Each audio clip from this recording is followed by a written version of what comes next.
Ghost Riders of the Flying Dutchman and Hell by Cordelia Fitzgerald, read by Sarah Levesque. Having recently watched Pirates of the Caribbean, I was reminded of my first exposure to the age-old legend of a certain doomed ship in Brian Jake's Castaways of the Flying Dutchman. The story takes different forms, but the version I wish to focus on is the large picture represented by Jake's, that of a cursed ship fated to sail forever around the seas for an offense of blasphemy. This is the general idea that Pirates also subscribes to, a perpetual state of suffering and punishment. It's forever, perhaps only bounded by the temporal nature of the seas upon which the ship sails. Another version of this same theme is found in An Unexpected Quarter. Among the songs passed down and sung in cowboy culture is the one that sounds eerily familiar, Riders in the Sky. The haunting melody relates the story of a cowboy who encounters a herd of red-eyed cows thundering past.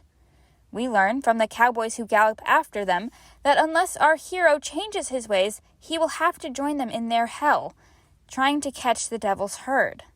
Again, there is an eternal nature to their situation, but also a temporal one. There seems to be a sense of suspense with both legends. Some days the seas will cease to be, and while we're told that the cowhands have got to ride forever on that range up in the sky, we're never explicitly told that they can't catch their quarry. We're waiting for some untold climax.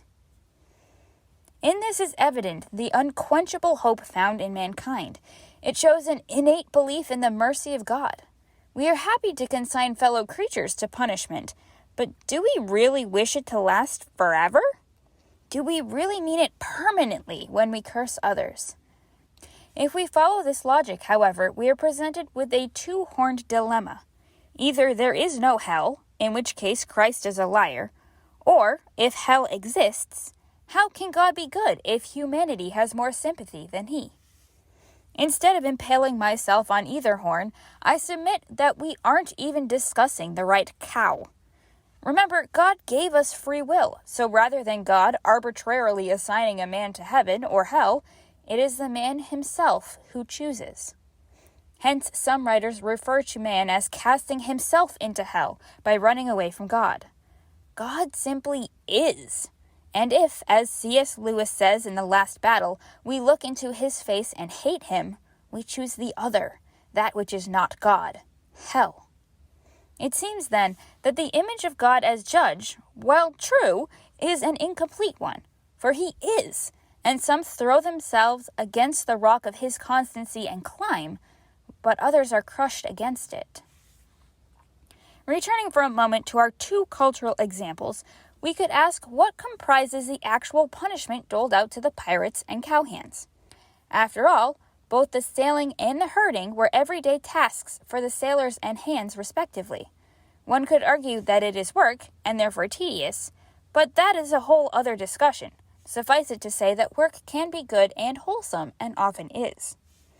On the other hand, the potential ways out of suffering are the clue we have to this problem. If the hope for relief lies in its total cessation, then the suffering is caused by the perpetuity of the work.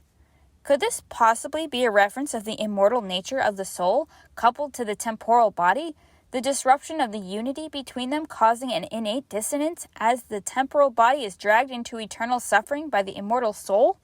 What is the alternative to this? If we turn to God instead, we are fulfilled perpetually. The riders and sailors have no end point to satisfy temporal desires, no fulfillment of their task, while the task of the blessed, to behold and adore God, is constantly assigned and consummated, satisfying the dual requirement of body and soul. The end goal is perpetually fulfilled. Of course, all metaphors fail at a certain point, and our Dutchman was doomed from the start, pun most definitely intended, since, after all, the pirates' version provided relief from the curse through an interesting, though theologically unsound, plot point. Yet, here again, we are witnessing man's eternal search for a caveat, revealing, in my opinion, a hope that mankind is not totally lost after all.